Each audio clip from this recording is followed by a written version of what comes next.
talaga sinampalatayaan ng pagtutulong ng Diyos. Suma sa inyo ang palatuntunan sa liwanag ng katotohanan. Pakinggan ang paglalahad ng mga tao na nang makaunawa ng katotohanan ay nalipat mula sa kadiliman tungo sa kaliwanagan. Mga taong nakatiyak ng daan patungo sa kaligtasan dahil sa liwanag ng katotohanan na kanilang sinampalatayanan. Sumasa inyo pong muli ang programang ito sa Liwanag ng Katotohanan. Ako po ang kapatid na Jerry Lapira. At muli po, inaanyayahan namin kayong samahan nyo kami sa may kalahating oras ng programang ito. Sa unang bahagi po ng ating programa ay pakinggan at panoorin po natin ang aming isinagawang interview kay kapatid na Dick Gabiane. Siya po ay mula dyan sa lokal ng Iglesia ni Cristo sa Diparo, sa Distrito Eklesyastiko ng Caloocan North. Pakinggan at panoorin po natin ang aming isinagawang interview. Ako po si kapatid na Dick Gabiani. Kasalukuyan po ay nasa lokal ng Diparo, distrito ng Caloocan North. Ang aking puntukulin ay isa po ako sa pamunuan. Panlima po ako sa mga pangulong diakono. At ngayon po ay kasalukuyan na may hanap buhay na kasama ko ang aking asawa na si kapatid na Rosana Gabiani, na isa pong lisensyadong optometrist. At siya po ay may tungkulin din sa finance. Biniyayaan po kami ng 3 anak. Ang aking pong anak na panganay ay isang regular na manggagawa po. Bago po ako naging Iglesia ni Cristo, ako po ay isang Katoliko. Sa pagiging Katoliko po, madalas po akong uma-attend ng pagsisimba. Every Sunday po yun, hindi po ako pumapalya doon. Ang totoo, meron pa po ako niyan. Minsan, pagka available ako ng Wednesday, dumadalo po ako ng nobina ng Mother of Perpetual Help. Sa pag-aakala ko po na talagang makakatulong sa akin yun, lalo naman po akong naging masigla sa pagiging Katoliko ko. Ang totoo, sa eskwelahan na pinasukan ko nung ako'y high school, merong organization dyan, Catholic organization na kung tawagin ay Youth Marian Crusade. Yung Youth Marian Crusade, lalo nahubog ang aming pagkakatoliko dyan. Kasi yung ibang membro na kasama namin po dyan, after high school, nagtuloy sa pagpapare. Halos yung organization na yan nung high school, binuo para dyan sila makapag-recruit ng mga magpapare. Muntik na nga po ako dyan, kaya lang po medyo nanlamang pa rin sa akin yung pagnanasa ako na makapag-aral ng kolehiyo. Kaya hindi po ako, pero malaking naitulong yan sa pagiging masiglang Katoliko ko po. Hanggang sa dumating po ang isang pagkakataon, nung ako po ay nakatapos na rin ng kolehiyo noon, meron ako pong nakilalang tao na nagpakilala sa akin tungkol sa Iglesia ni Cristo. Nung makarinig po ako ng mga aral na kanilang sinasampalatayanan, medyo lumaban ang kalooban ko. Parang hindi ko mapaniwalaan na, lalo na kapag itinuturo po na ang Iglesia ni Cristo lamang ang maliligtas. Sabi ko po sa sarili ko, napakaano naman po ng ganon? Exclusive lang sa kanila ang kaligtasan. Sabi ko. Pero nung pinakikinggan ko po yung mga aral na itinuturo sa akin, doon ko po na pagtanto na totoo ito, nakasulat ito sa Biblia. Lalo na po yung binabanggit tungkol sa Iglesia, na ang sinasabi ng talata ng Biblia na idinaragdag sa Iglesia ng Diyos araw-araw yaong mga maliligtas. Sabi ko, Iglesia. Ito ho ba kaya yung Iglesia? Ito kaya yung Iglesia? Iglesia ni Cristo ho ba ito? Kaya doon po lumalim ang aking pagnanasa na suriin pa ang ibang aral sa Iglesia ni Cristo. At hanggang sa dumating ang punto na marami na po akong natutunang mga aral sa Iglesia, mga doktrina na lalo pong nagpatindi ng pagnanasa ko na mag-Iglesia. Ako po si kapatid na Dick Gabiani at ikinararangal ko po na ako po ay isang Iglesia ni Cristo. Ang napanood at napakinggan po natin ay ang aming sinagawang interview kay kapatid na Dick Gabiane. At sa pagkakataong ito ay ipinabot na po namin ang aming pagbati sa lahat ng aming mga kapatid sa Iglesia ni Cristo na nasa iba't ibang panig ng mundo, pati na po yung mga panayan na sumusubaybay sa palatuntunang ito. Partikular po na binabati namin si kapatid na Dick Gabiane na kanina po ay ating na-interview. Sa kanyang pakikinig ay meron siyang aral na napakinggan na ito ang nakatawag sa kanya ng pansin. Yung sinasabi doon sa talata ng Biblia sa Gawa 2:47 na idinaragdag ng ating Panginoong Diyos ang mga taong dapat na maligtas sa loob ng tunay na iglesia. Ano nga po ba ang katunayan?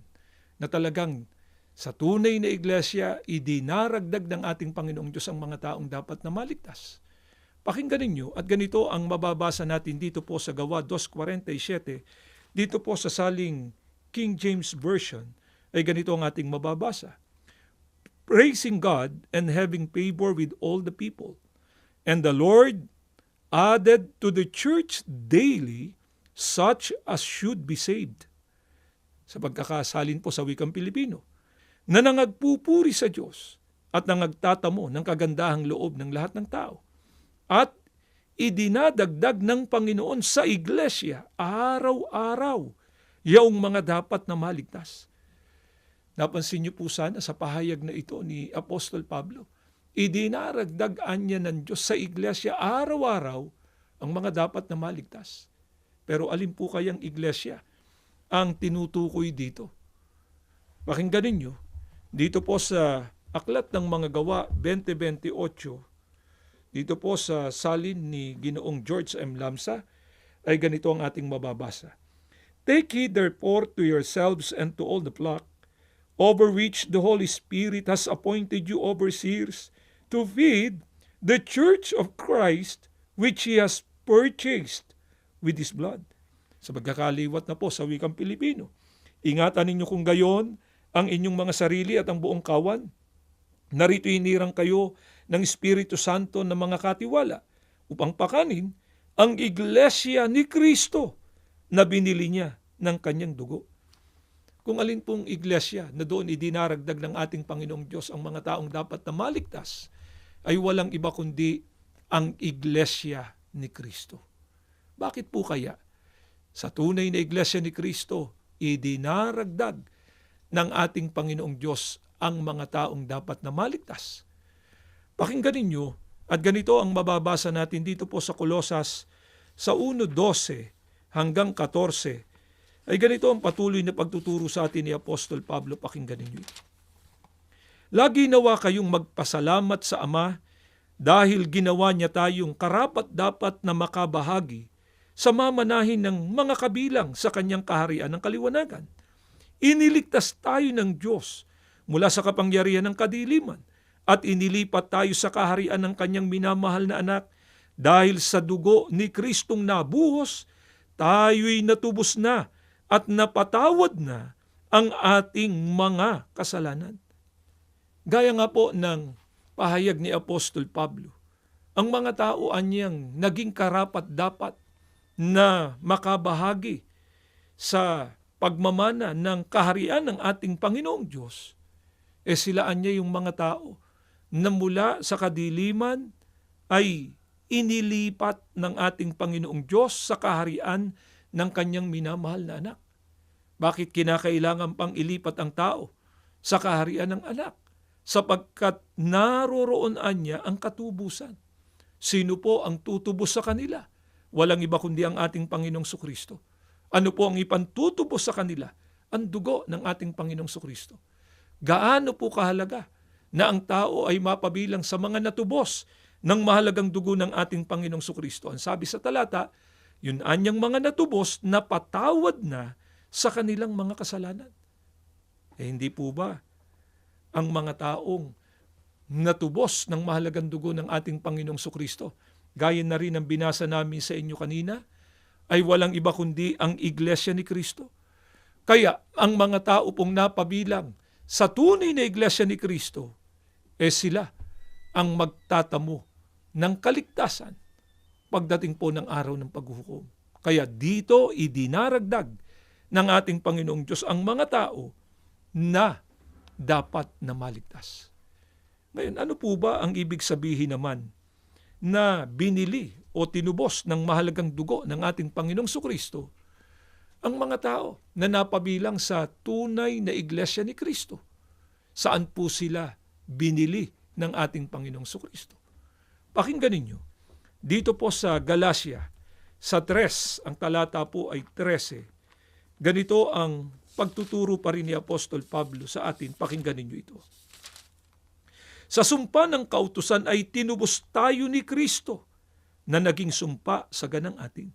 Alin po kaya ang sumpa ng kautusan na dito tinubos ng ating Panginoong Sukristo o binili niya ng kanyang mahalagang dugo ang mga tao na ililigtas ng ating Panginoong Sukristo? Dito po sa Roma, sa 6 ang talata po ay 23. Ganito ang patuloy na pagtuturo sa atin ni Apostol Pablo, pakinggan ninyo. Sapagkat ang kabayaran ng kasalanan ay kamatayan. Ang sumpa po ng kautusan, ito po yung sinasabi ng banal na kasulatan na pagbabayad ng tao sa kanyang nagawang kasalanan. Ilan po ba ang taong nagkasala? Lahat po ng taong nagkasala, maliban sa ating Panginoong Sukristo. Dahil diyan, lahat ng tao, maliban sa ating Panginoong Sukristo, tinakdaan na ng ating Panginoong Diyos ng kamatayan. Alin po kaya yung kamatayang tinutukoy dito na siyang ganap na kabayaran ng kasalanang nagawa ng mga tao? Pakinggan ninyo dito po sa Apokalipsis sa 20, ang talata po ay 14. Ay ganito ang ating mababasa. Pakinggan po ninyo. At ang kamatayan at ang Hades ay binulid sa dagat-dagatang apoy. Ito ang ikalawang kamatayan sa makatwid ay ang dagat-dagatang apoy. Ang ikalawang kamatayan po ang siyang ganap na kabayaran ng kasalanang nagawa ng tao. At ang ikalawang kamatayan na binabanggit sa banal na kasulatan ay ang kamatayan doon sa dagat-dagatang apoy. Lahat po ng tao na nagkasala, nakataan na sa parusang ito ng ating Panginoong Diyos. Kaya ano po ang kailangan ng lahat ng tao?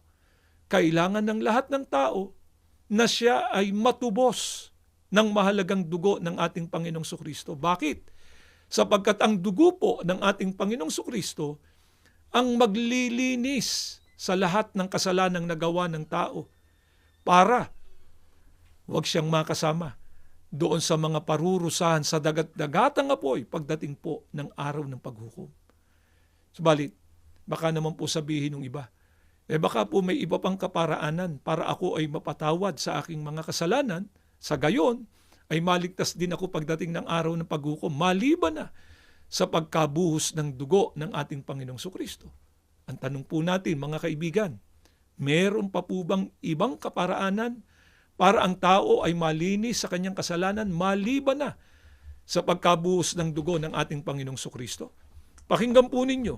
At ganito ang mababasa nating nakasulat dito po sa Hebreo 9, ang talata po ay 22. Pakinggan ninyo at ganitong maliwanag na mababasa natin. At ayon sa kautusan, ay halos masasabi kong lahat ng mga bagay ay nililinis ng dugo at maliban na sa pagkabuhos ng dugo ay walang kapatawaran.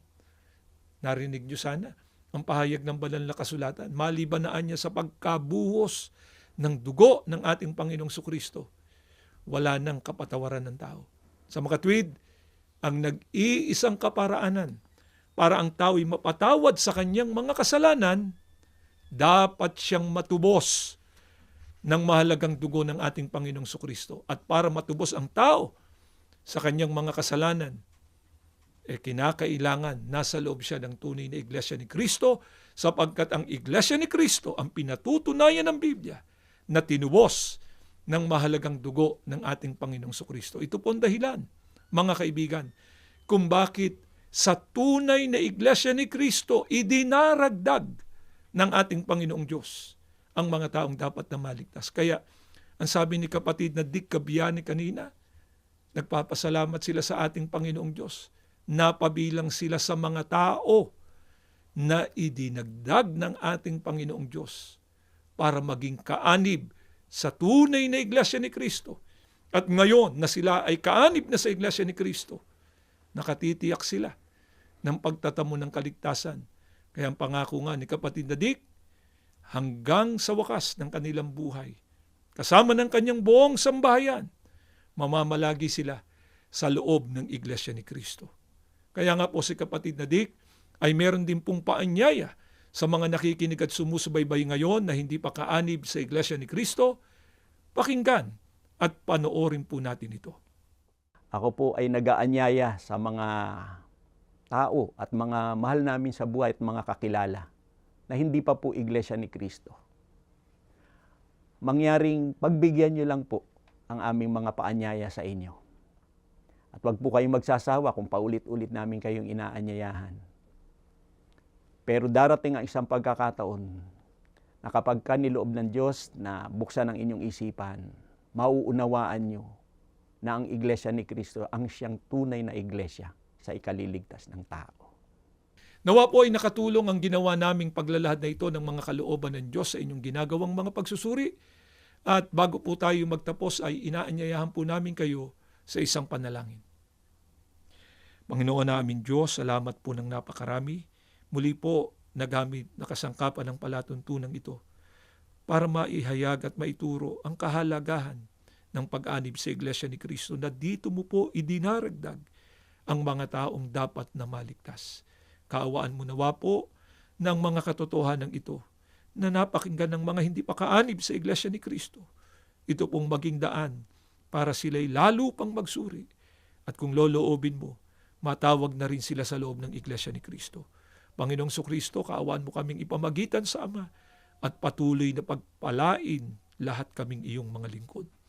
Ama, sa muli naming paglapit sa iyo, higit sa amin, pakipagpala mo po at pasbasan ang kapatid na Eduardo B. Manalo, ang aming tagapamahalang pangkalahatan.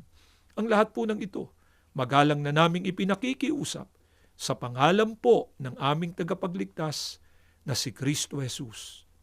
Amen. Hangad din namin na kayo ay maliwanagan at magtamo ng kaligtasan.